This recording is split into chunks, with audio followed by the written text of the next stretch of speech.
Sahabat tani, pupuk NPK adalah pupuk yang pastinya sudah tidak asing lagi kan bagi Anda. Pupuk NPK lebih diminati karena memiliki kandungan unsur hara makro yang komplit sesuai dengan namanya, yaitu N atau nitrogen, P atau fosfor, dan K yaitu kalium. Namun ternyata NPK sendiri ya sahabat tani juga memiliki jenis-jenis khusus di mana masing-masing NPK memiliki peruntukannya sendiri-sendiri. Dan mari kita bahas 10 jenis NPK berdasarkan peruntukannya. Tetapi setelah kita ikuti dulu intro berikut ini. BIM!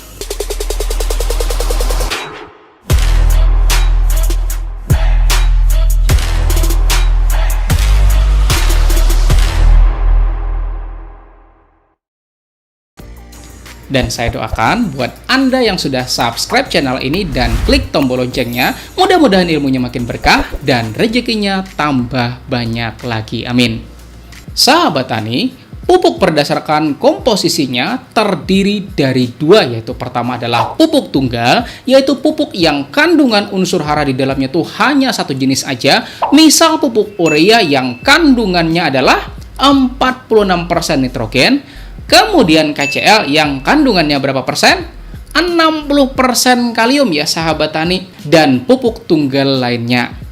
Dan yang kedua yaitu pupuk majemuk, di mana pupuk ini memiliki kandungan unsur hara lebih dari satu jenis, dan salah satunya adalah pupuk NPK. Dan untuk memperjelas apa sih kira-kira peran dari masing-masing unsur hara, mulai dari nitrogen, fosfor, dan juga kalium, maka izinin saya sahabat tani terlebih dahulu jelasin secara singkat apa sih manfaat dari masing-masing unsur hara. Pertama adalah nitrogen.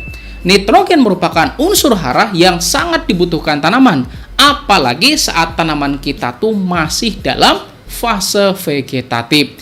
Karena nitrogen merupakan unsur hara yang membentuk protein pada tanaman kita. Dan yang paling terlihat efeknya tuh ya sahabat tani adalah perannya dalam memberi warna hijau pada daun tanaman kita.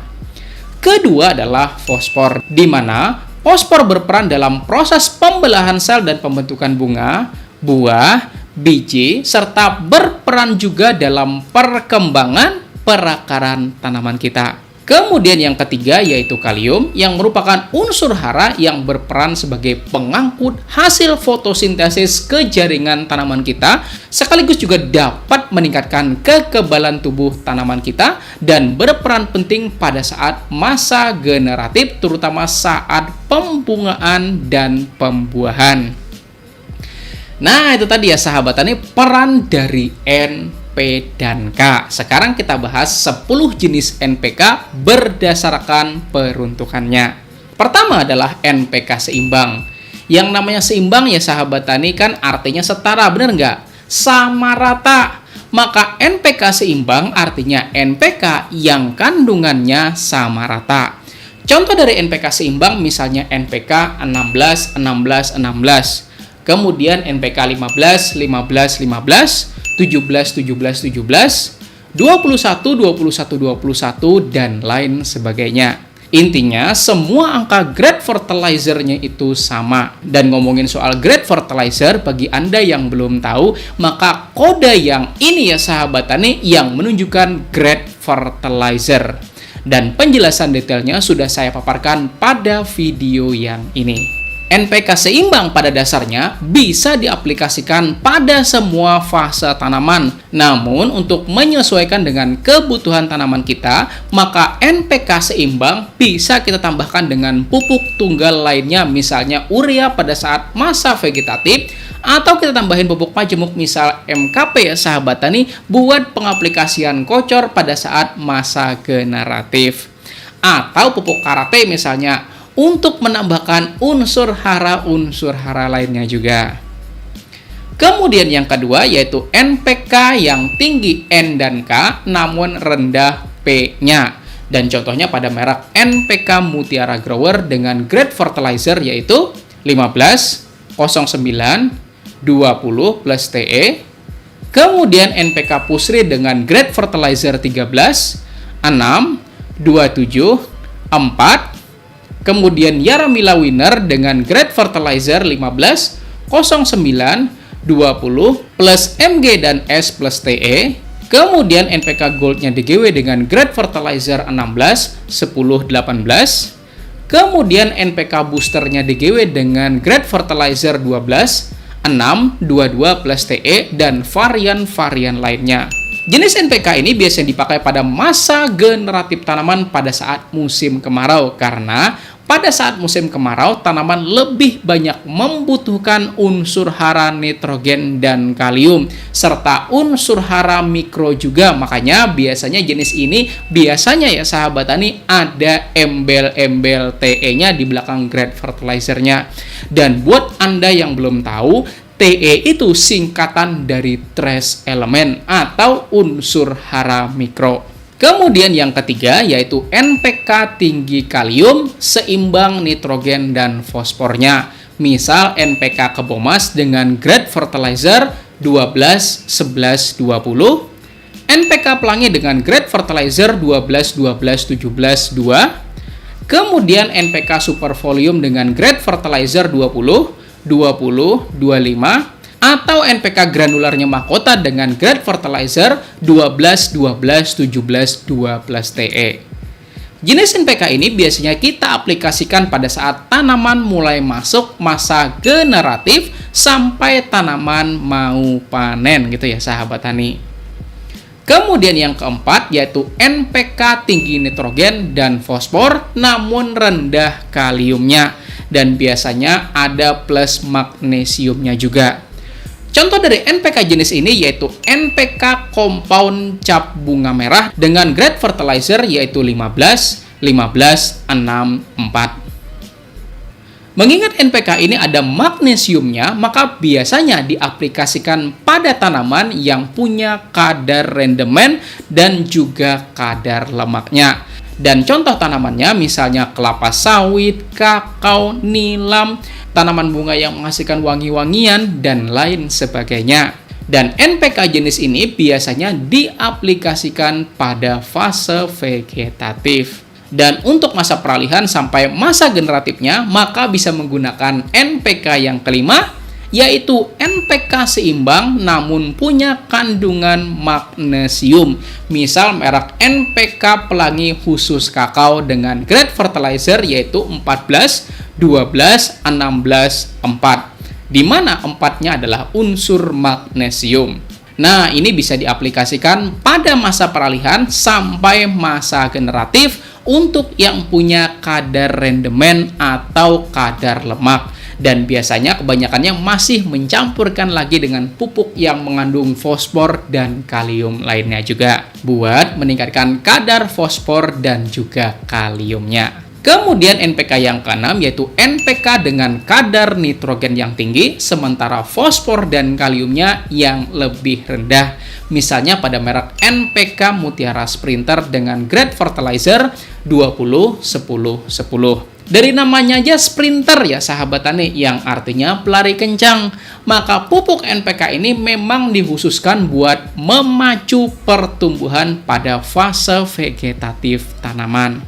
Kemudian NPK yang ketujuh yaitu NPK yang rendah nitrogennya dan tinggi seimbang fosfor dan kaliumnya. Misal pada merek NPK profesionalnya Merauke dengan grade fertilizer 9, 25, 25. NPK jenis ini biasanya dipakai pada fase generatif pada saat musim hujan. Karena pada fase generatif musim hujan, maka tanaman tidak terlalu membutuhkan unsur hara nitrogen dan lebih banyak membutuhkan unsur hara fosfor dan kalium. Dan ini tuh baru aja kita bahas ya sahabat tani pada video yang ini. Dan silahkan buat Anda yang belum nonton, maka cari aja ya sahabat tani di channel ini, ada kok videonya, silahkan. Dan biasanya jika intensitas hujannya tinggi, maka NPK jenis ini pengaplikasiannya dengan metode tabur tugal aja. Atau metodenya tuh pembenaman buat mengurangi banyaknya air yang kita masukin pada tanah pertanian kita. Kemudian NPK yang ke-8 yaitu NPK yang tinggi fosfor namun rendah nitrogen dan kaliumnya. Misal pada merek Mahkota Fertilizer yang punya grade fertilizer 6, 16, 20, 12. NPK jenis ini biasanya kita pakai pada masa vegetatif tanaman yang membutuhkan kadar fosfor paling tinggi. Kemudian NPK yang ke-9 yaitu NPK dengan pola yang menurun. Contohnya pada produknya NPK Paktani dengan merek NPK Padi yang punya grade fertilizer 21, 14, 7, plus 2 MgO, plus 2S, plus Te. Jenis NPK tipe ini sama seperti NPK Sprinternya Merauke, yaitu diaplikasikan pada masa vegetatif tanaman.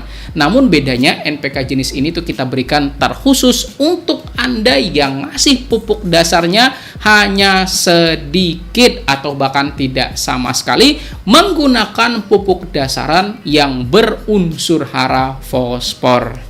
Dan NPK yang ke-10 yaitu NPK dengan pola turun naik. Contohnya Fertila NPK dengan grade fertilizer yaitu 28, 6, 13, plus 3 MgO plus Te.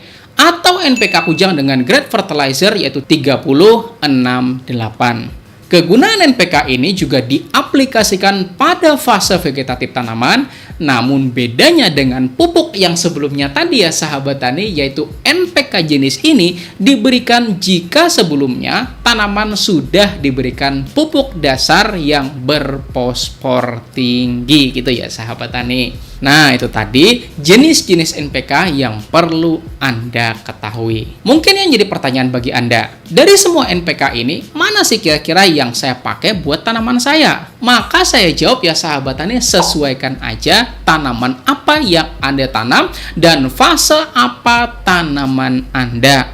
Jadi ya sahabat tani, pada fase vegetatif maka tanaman lebih banyak membutuhkan unsur hara makro seperti nitrogen dan fosfor. Sementara pada fase generatif tanaman lebih banyak memerlukan unsur hara fosfor dan kalium.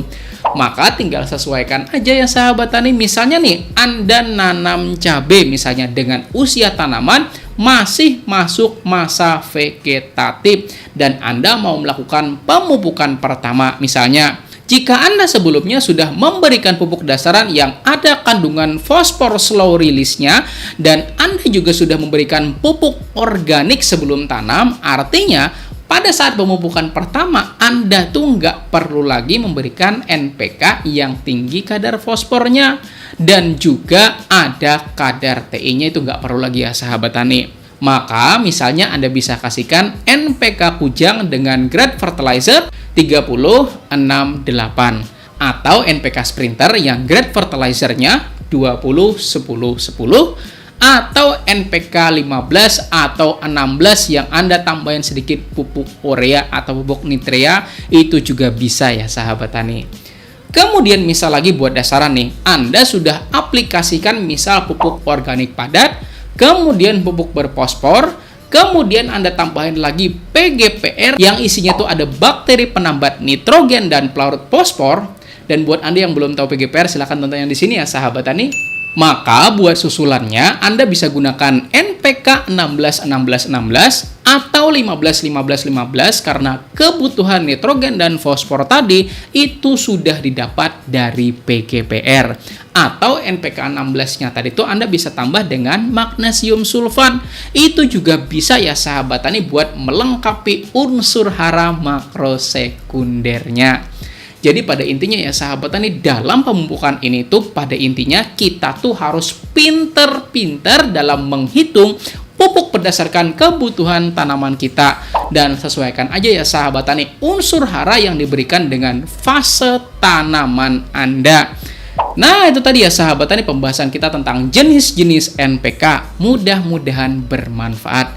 Jika Anda masih bingung, maka silakan Anda tanyakan di kolom komentar aja. Dan bagi Anda yang sudah paham atau bahkan berpengalaman, maka mudah-mudahan ya sahabat tani, Anda sudi banget buat membantu saya menjawabkan buat mereka-mereka yang belum paham. Dan mudah-mudahan bantuan Anda itu bisa dibalaskan dengan pahala dan keberkahan yang berlipat ganda oleh Tuhan Yang Maha Kuasa. Amin ya sahabat tani. Dan setelah ini ada 4 buah video yang saya rekomendasikan untuk Anda pelajari. Insya Allah akan semakin membuat keilmuan Anda itu tambah banyak lagi. Silahkan tonton ya sahabat tani. Saya Rizali Ansar dari channel Penyuluh Pertanian Lapangan. Wassalamualaikum warahmatullahi wabarakatuh.